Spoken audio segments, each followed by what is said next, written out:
бизди алдап эле кетирип жиберишкен да, анан жестем жалгыз калганда, анан жестем угушушкан да. Босогон аттаганда өлүк кишиме тирик кишини айырбасын эми көп билем да менчи. Кесироого кылгыла десек эле такыр болбой, сурансак деле такыр болбогочтур.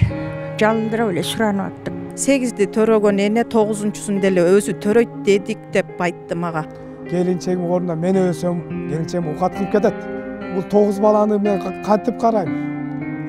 Жаңы көз жарган ымыркайды мен кантип карайм? Артына бизди сыздатып гана кетти.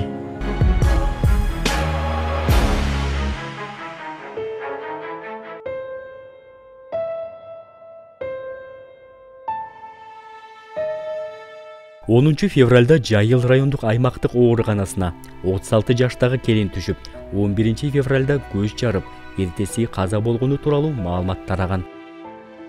Келин 9 баласын жарык алып келген. Маркумдун жолдошу Тынчтыкбек Өмүрзаков жубайы дарыгерлердин шала кылыгынан улам каза болду деп эсептейт. Ал ошол күнкү окуяны айтып берди.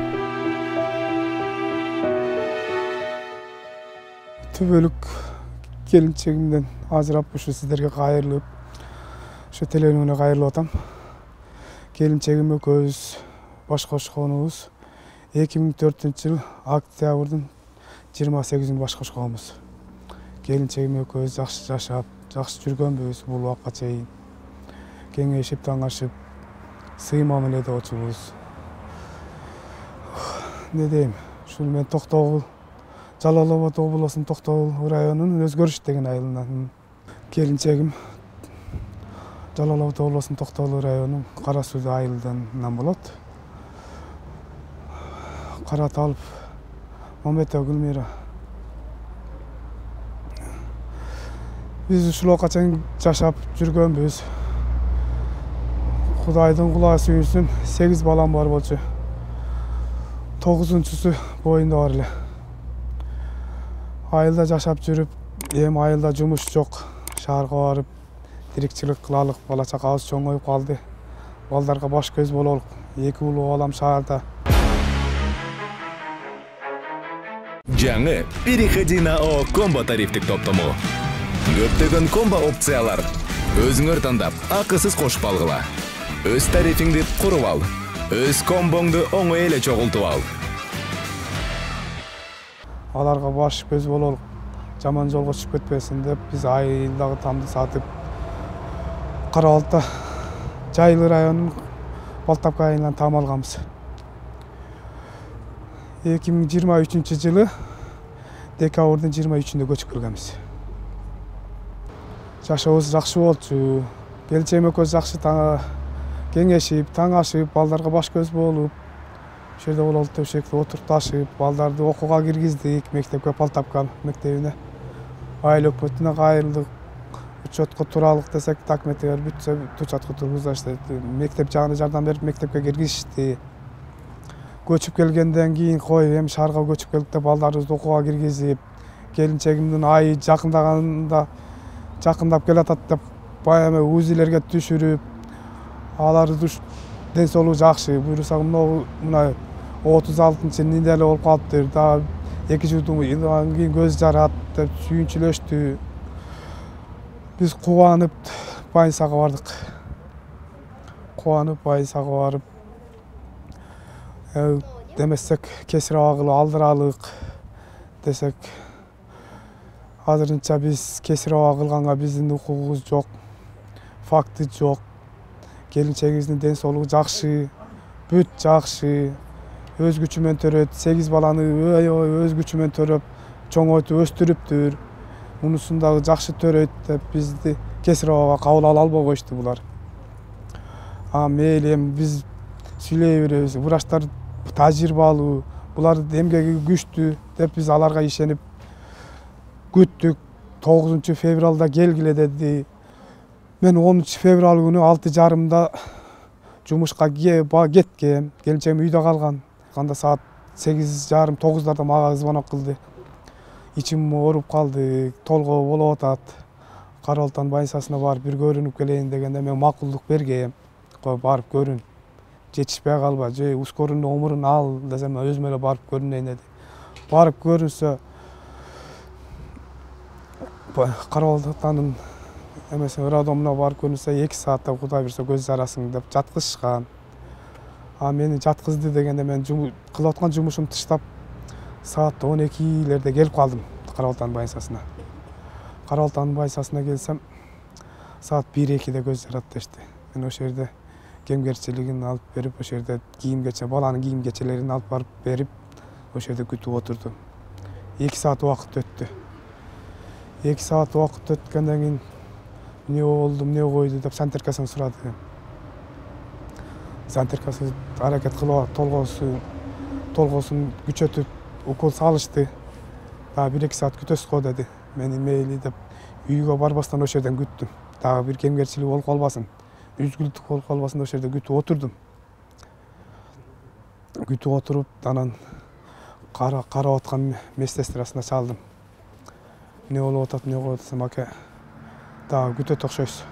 Толгосу күчөбөй атат. Буюрса жакын эч переживать этпеңиз, кыжалат болбоңуз. Келинчегиңиз жакшы деди. Келинчегим жакшы дегенден дагы күттүм. Саат 4 болду. 4 болгондон дагы чалдым. Эмне болуп атат, эмне коюп атат десем, келинчегиңиз толготуп атат, дагы азыр укол салдык. Жакшы. Азыр дагы 1-2 саат күтүңүз деди. Ошентип 7 болуп кетти, кеч кирип баратат. Менин келинчегимди кыйналбасын ал күчүндө бар. Кесироого кыла бергиле, мен согласиymин деп мен айттым. Биз эми өзү төрөйт. Сиздин согласиеңизди биз кабыл ала албайбыз. Бул биз не деген результат менен кесироого кылабыз деп мен ишендиришти. Аңыча бир туугандары барды, кайненем барды, кайным барды, балыздарым барышты бүттүгү. 2 саат күттүк. 2 саат күткөндөн кийин биз эми анаран кыйналып калбасын кой деп бардыгыбыз жабыла согласин бердик. Бардыгыбыз телефон чалдык, кесироого кылгыла болду.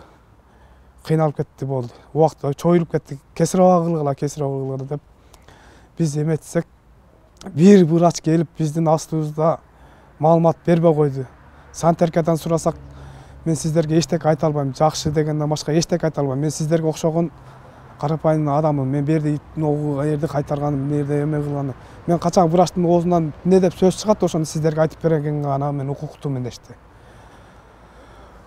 Жок дегенде ошо келинчегимди карап, ден соолугу моундай болуп атат, моундай болуп атат деп отчет берип бизди астыбызга келип эметип турса, биз кыжалат болбойбу, мындай кылат, тигиндей кылат деп кеңеш кылат элек. Кандай врач карап атат, эркек карап атабы, кызы карап атабы, аялы карап атабы, биз аны көргөн да жокпуз, биле алган да жокпуз, байланыша алган да жокпуз. Бир гана сантерка менен гана байланышып калып биздин связь. Ошентип отуруп анан 9 болду. 9-дан кийин сантеркадан сурасак 12-ге барып калат окшойт деди. 12-ге чейин күттүк. 12 болду, чыйпылыктап биз эметтик. Анан 1:30-2-ге дешти. Сантерка азыр врач түшүп сизге жолугат дейт. Ана чыгат жок, мына чыгат жок. Эч маалымат бере алып, чыга алып, жооп бере албай койду.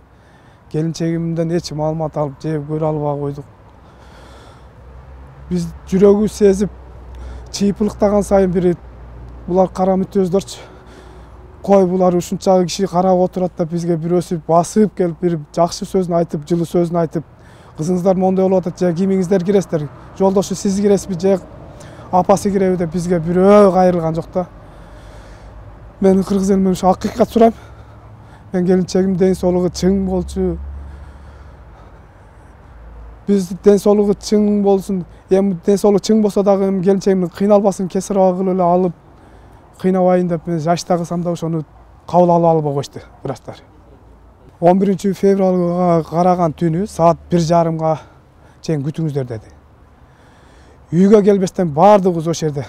Бардыгыбыз ушу кемгерчилик болуп калбасын, бирдеке болуп калбасын деп биз ошол жерде окошкасында гана турдук. Окошкасында жылуу жери жок экен. Биз зинкилде ошол жерде нары бери басып ошол жерде гана турдук. Анан саат 3:30-4-түн ортосунда келинчегиңиз кесироого кирген атат. Ногу дарыларды алып келиңиз деп мага сантеркага бир кагаз берди. Мен барып ал не дарым, не койдум, неге жарайт, ал дарым мен Караганда жокмун, чуркап барып аптекага бердим. Аптека салып берди, бир пакет. Акчасы канча болду дедим. Акчасы канча болду десем 4801 беле болду деди. Мен 5000 бердим. 5000 берсем ыздачын берди, апарып бердим. Кайра бир 20 мүнөт өткөндөн дагы мына дарыны алып келдиңиз деди. Барып туруп 2-3 капенса окшогон бир аты тилим келбей атат, унутуп да калдым. Аны алып келдим экини. Кайра 20 мүнөттөн кийин кайра ошо дарыны алып кел деди. Дагы экини алып келдим. Не болуп атат, жакшыбы, эмне жашырып атасыңар, бир врачыңар келип маалымат бербейсиңер деп ошол жерден чыйпырлыктадым. Жок. Кайра дагы ошо дарыны берди. Ал дарыны 4 тап келдим. Кайра 4 тап келдим. Анан ошентип эме кылып мен аптека чуркап аттым. Кайнелерим машиналар менен санитаркасын ташып атышты. Аерде дагы медсестра чыккан жок. Врач чыккан жок. Только санитаркага гана чыгып атты. Анализ кылып келе коелук, канап келе коелук, минте коелук, тигинте коелук деп биз өзүбүздүн машинабыз менен ташып аттык ошол жерде. Келинчегим аман болсун, аман эсен көз жарсын деп айтканын кылып аттык. Балаңыз жакшы, Кудай биз кесир агыла алдык. Башы коондой болуп, узун болуп чыкты деп айткан сөзү эсимде, бирок жанагы врачтар кесир агылып алдык деген менен жанагы ынтып башы коондой болуп чыкты деген сөз бири-бирине дал келбей атат да. Ал өзүнүн күчү менен, өз күчү менен сыгылып чыккан ал башта. Коондой болуп чыгыш кесир абада чыкпайт.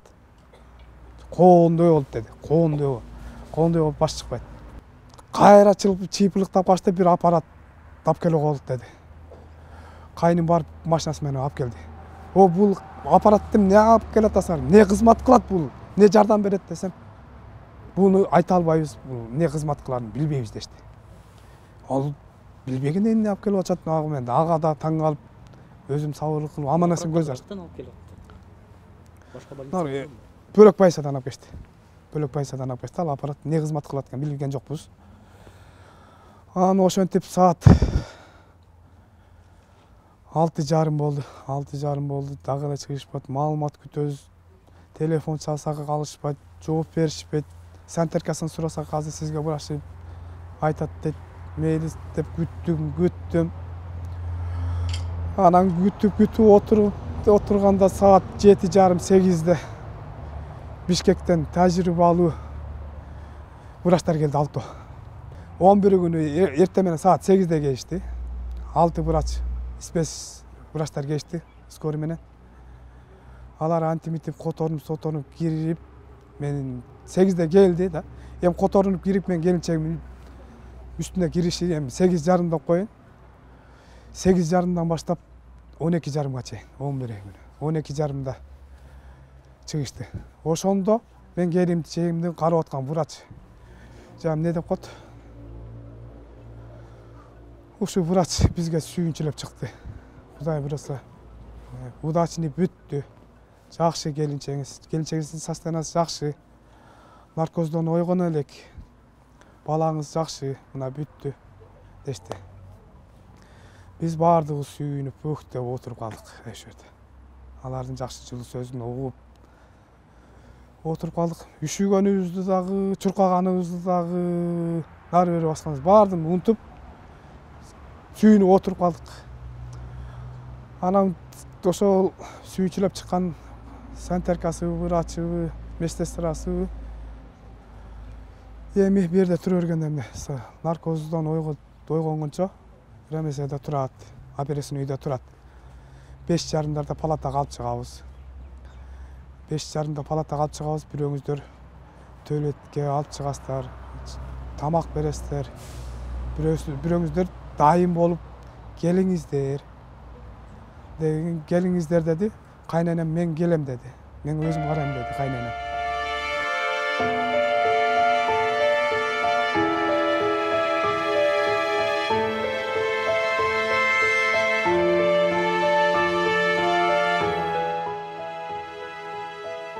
Медсестрасы окшойт. Мен тозуп алды. Байкайсыз, жаспайсызбы? Ооба дедим. Балаңызды көрдүңүз беле деди. Жок, көрө элекмин. Келинчегиңиз жакшы буюрса. Келинчегиңизди да көрөсүзбү деди. Ооба дедим. Bakiylat giy dedi, giydim. Maska tagından maskasını tagınıp, halatını giyip bardım. Birinci balаңызды көргөзөйүн sizge dedi. O dep balamды gördüm, balamды jıttadı, balam jakşı. Жашынакай экен. Балам аны жыттап, сүйүнүп, кубанып, келинчегимди көздөп бурулуп жөнөгөндө эле келинчегибиздин давлениясы түшүп, низкий болуп атат дешти мага. Анан секин көрүп, келинчегиңизге эметиңизде да дедим, кирдим. Босогону аттаганда өлүк кишиме тири кишини айырбасым эми көп билем да мен.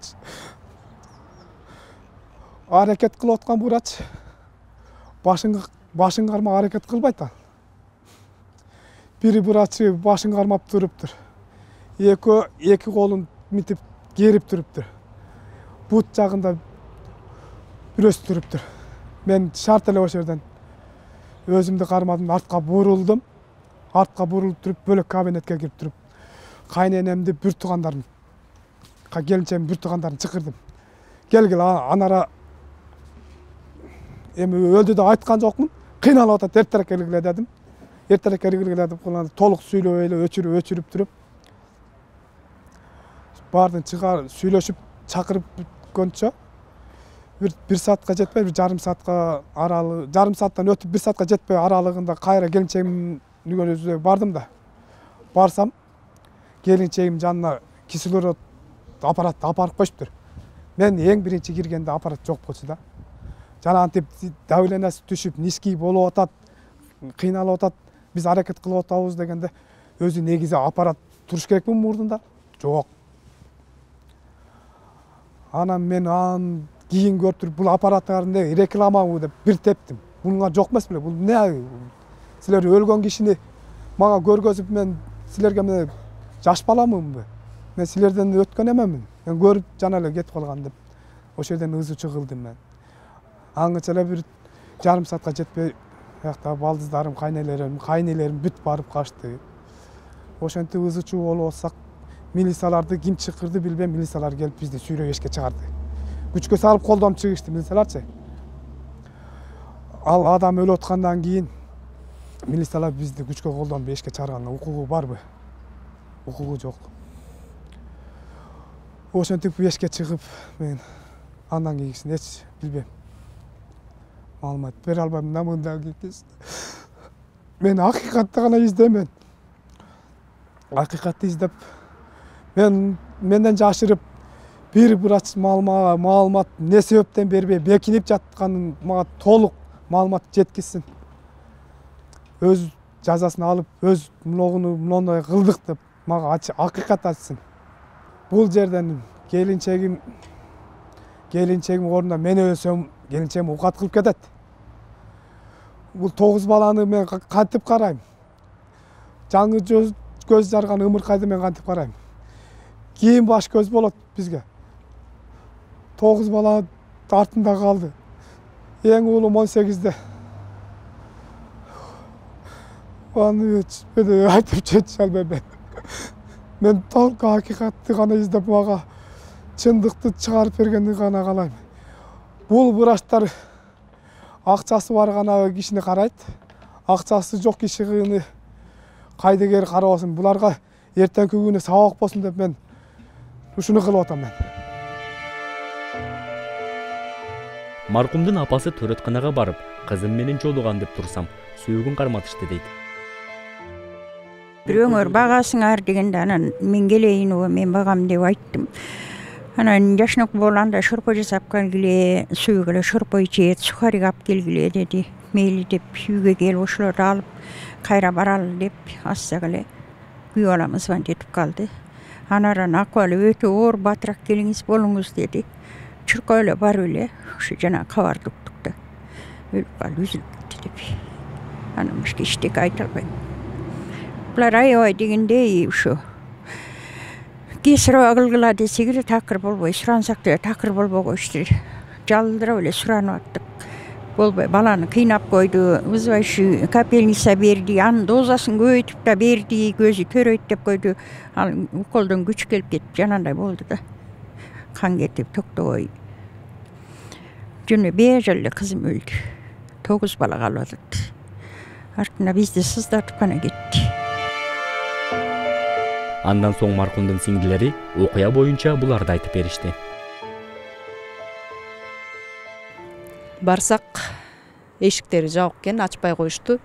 Мен ачпайсыңар дештим, эмнеге ачпай атасыңар деп кыйкырып эметтим.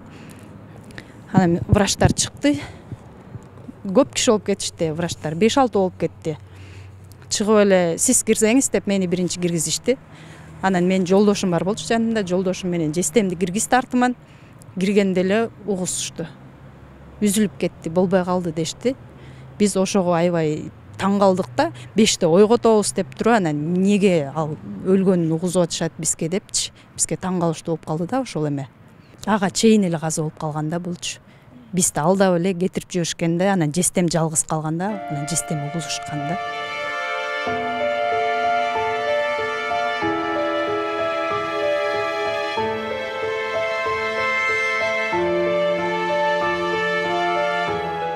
Мен Токтогулда болчумун да, мен Токтогулда турам. Мен тынбай бир туугандарым менен, апам менен байланышта болуп аттым. Анан апамдар айтып атты, Кесированы сурансак да жасабай жатышат, өзү төрөйт депти да. Мен уже жолго чыктым, кыйналып атат дегендечи. Келдим, уже мен Төбө Ашууга жеткенде булар мага чалып бийлеп калганда мен билдим эжемдин жок болуп калганын. Мен өзүмдү атайын карманып келип, түз эле мен заведующийга кирдим. Эмне үчүн өз убагында биз суранганда да Кесировага албай койдуңар десек, 8-ди төрөгөн эне 9-чусун деле өзү төрөйт дедик деп айтты мага. Андан башка эч кандай сөз айта алган жок. 8-ди төрөгөн эне деле 9-чусуна гарантия бере албайт эч кимчи. Ар бир төрөттү өзүнүн акыбалына жараша кабыл алыш керек. Анан эжемдин бул убакка чейин 8 бала төрөгөн, андан эч кандай бир аскандуулук менен, же бир низкий давление, же бир угроза менен эч убакта больницага түшүп, же бир ден соолугу тууралуу больницада учеттордо турбайт. Бул ден соолугу таптаза, жашнакай, өзү дагы мындай ор басырыктуу, жакшы инсан болчу да.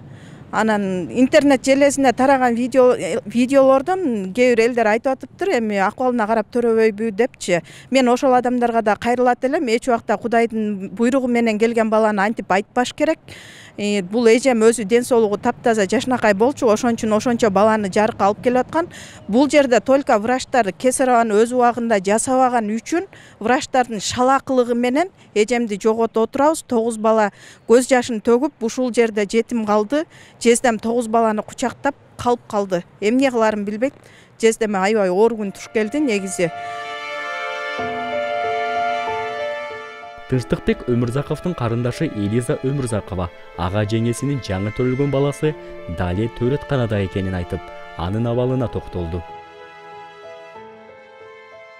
Өткөн келин мен бир тууган жеңем болот. 8 баланы эч больницага барып укол алып, кыйналып, бири хронический оорулары болгон эмес. Жакшы эле барып 1-2 күндө чыгып келген. Ана 9-чу баласында ден соолугу таза болгон. Кесиро кылгалы мындай кыйналып атат деп неме кылганда врачтар макул болгон эмес. Врачтардын шалакылыгынан мына жеңем өтүп кетти. 9 бала жетим калды. Муну эркек бала кантип карайт? Мен жаңгыз кызмын. Мен турмушум башка. Мен келип буга жардам бере албайм. Ушунча аялдардын, балдардын көз жашы төгүлбөсүн. Биз Садыр Жапаровго, Ташиевке кайрылуу жасайбыз. Врачтардын шалакылыгынан жеңебизден айрылып отурабыз. Биз акыйкатты талап кылабыз. Сиздерден суранабыз. Акебиздин баласы азыр роддомдо, врачтардын карамагында. Эми жакшы болсо бир 4-5 күндө чыгарып берет. Үйүндөгү балдардын абалы жакшы. Эми баары энеси болбогондон кыйын. Врачтардын шалакылыгынан балдар жетим калды. Кичүү бала, эң кичүү жаңы төрөлгөн бала больницадан чыгып кетсе ким карайт? Больницадан чыгарып берет 4-5 күндө. Баланын абалы жакшы. Эми чыгарып берсе, Кудай кааласа карайбыз, атасы карайт, биз жардам беребиз. Сиңдилери жардам берет. 9 баласы жетим калган, калтырган врачтар бүттүгү жаза алсын, жазасыз калбасын. Канча бала, канча эне сыздап калды. Жардам бергиздер деп суранабыз. Саламаттыкты сактоо министрлигинин башкы гинекологу Раиса Асылбашева менен байланышканыбызда иликтөө жүрүп жатканын айтты. Иликтөө иштери жүрүп, окуя болгон аймакта иштеп жатабыз. Документтер каралууда. Дарыгерлерге суроо берилип, жооп алынат. Ошонун жыйынтыгы менен маалымат беребиз, деди ал. Тынчтыкбек Өмүрзаковдун үй бүлөсүнө жардам берүүнү каалагандар экрандагы номер аркылуу байланыста болот.